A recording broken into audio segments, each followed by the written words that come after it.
All right, everybody, and welcome to the second episode of Fangirl Chat with Teresa Delgado and Tricia Barr. Tricia, how are you today? Doing great. I'm so glad to be chatting about this topic of John Williams. Yeah, so we are continuing our topic of all the news coming out of Celebration Europe. And for this segment, we're going to talk about the news of John Williams being brought on to score episode 7. So we've only really got confirmation that he's scoring episode 7, right? Actually, I think they said that he would be doing all three of the movies. Now, and I heard that on the video, so I may be wrong, but it seemed to be an impression I got because I was wondering the same thing. Well, hopefully he is, and hopefully we don't have to ask that question after episode 7 comes out.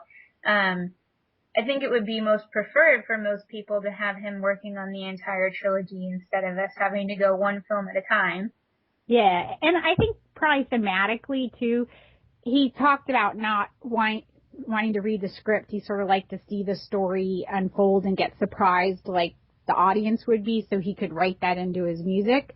And I think, but they would tell him broader brushstrokes, like, this person and this person and that person, so he can know that their themes are going to get woven together eventually, which is one of the fun things about his music anyway, is, he can, have Leia's theme and you can have, Luke's theme, and they end up working together so well. Yeah, definitely. And I think, the score of a film, especially if you have a trilogy, is so important. It's as important to the storytelling, because it does tell the story through music. And that's one of the great things about John Williams with the other Star Wars films is I can turn on a John Williams, song and let it flow into the next one, or just put on the Return of the Jedi soundtrack and just let it start from the beginning, and it can take me through the entire film without me actually having to have the film on. Well, and I even think sometimes he told stories that weren't even on the screen. For me specifically, Padme's ruminations in Revenge of the Sith, and when they're sitting there across from each other on different parts of Coruscant looking at each other, and there's just that music, and you feel like he's telling you something. I listen to that music, and also the opera scene with Palpatine and Anakin in Revenge of the Sith, that music, even though it's part of the opera, you just think, it just sort of has that whole, okay, this is the moment, people, where you're supposed to start getting really worried. And I love that about his music. Well, and his music it's timeless, from all the films that he's worked on, not just Star Wars. So, and I also think it was really great that they did record a video with him and then play it, and you can watch it on YouTube, and to see the excitement that he actually has to be involved with Star Wars again. That's also very encouraging, and it made me, if it's possible, like him even more. Well, he was like a kid. He was so excited. I mean, this guy's worked on like so many movies, and he's just excited like a kid, and I think that one thing it really does is, since he's worked on all 6, it really lends into everybody's sense of nostalgia. Like, okay, we're going to be okay. John Williams is going to, we're going to be okay because he's on board too. So I thought that was really nice. And then what did you think about all the nice words he said about Kennedy and Abrams at the end? What can I say? It was encouraging, and it made me feel good, just like you said, about feeling good and feeling like Star Wars is going to be taken care of, and it definitely shows something about his character, that he wasn't just in Star Wars because of George Lucas. He was in Star Wars because he truly loved it. And it shows that if he has confidence in what they're going to be doing, then so should we, because they went and found who's going to do the music before and announce it to us before even figuring out who's even going to be in the movie. So it shows they're taking care of some of the most important aspects, such as the directing, the script, and then the score. I don't know how other movies are usually done, but I kind of get the feeling they at least like try to cast the film first. Well, and it sounds from the way he talked is he doesn't really get into the nitty gritty of it until there's sort of a cut of the film for him to see. So he doesn't get a script and say, oh, well, I'm going to start working on it. He specifically talks about wanting to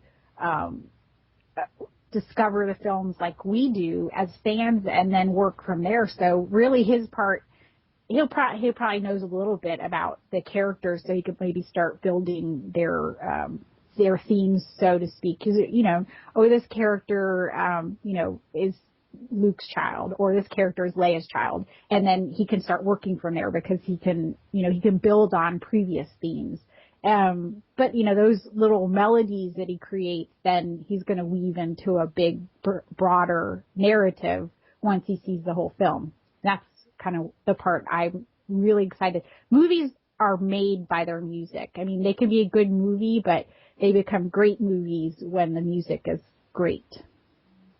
Definitely, I agree with that. One of the things that I like that he said was that he actually doesn't like, seeing movies ahead of time, when I was kind of confusing how he said it. It was something about that he likes the surprise of movies, so it's almost like he kind of would wish that he could see Star Wars maybe the way that we see it, because he does find out what those reveals are, or what those big moments are, because he has to do the score for them. But the way he was talking about films, you can tell how passionate he is just about films. Yes, the adventure. I think he was specifically talking about whether he had read the script, and he said he hadn't. And maybe he doesn't really dive into scripts. Maybe he takes outlines and character profiles and then waits to see the film before it's, they cut it, and then he's going to score at the end. That's usually the last thing they're doing. That's the rush to get the music on. Right, because I think maybe I'm wrong, but in one of maybe the special features on one of the DVDs somewhere, it's like he didn't know what the script was, but he was sort of going from the outlines and then like the images of the clips that he had, but they didn't have any sound to them.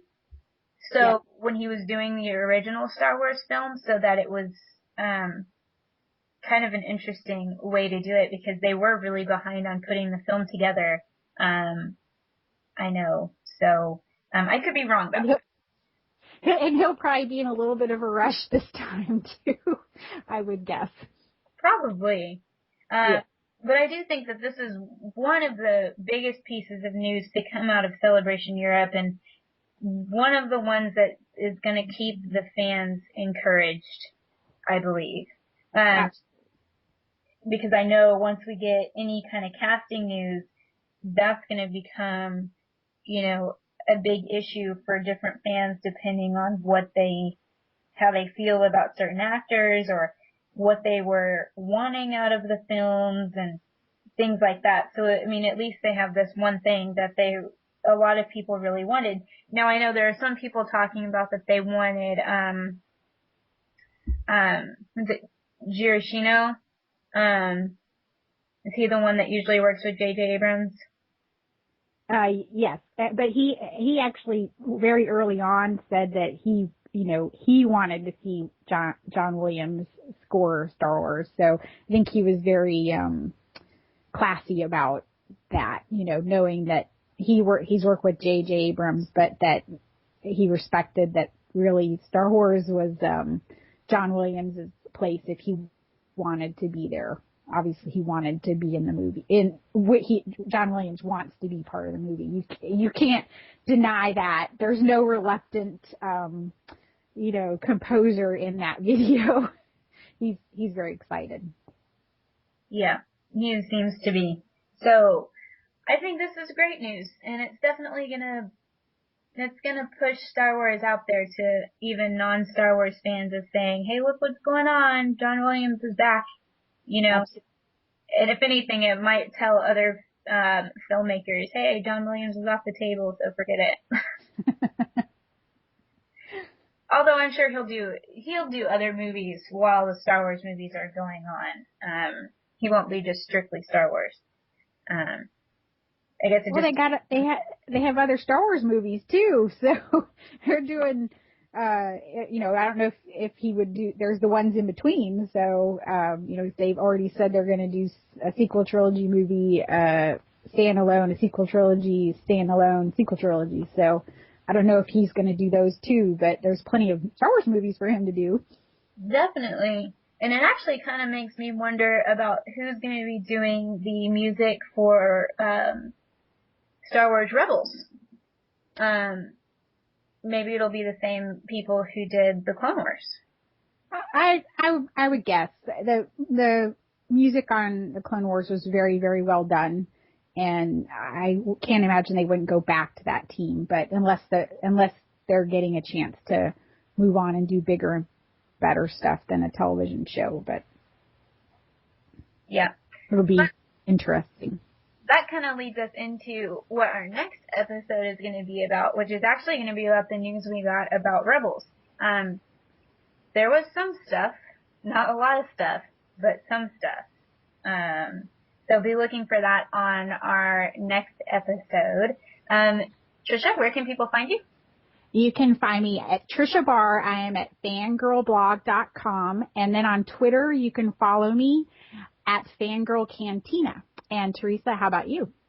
You can find me at fangirlnextdoor.com and on Twitter at IceColdPenguin. Thanks for joining us, guys, and be looking for our next episode sometime soon. Bye.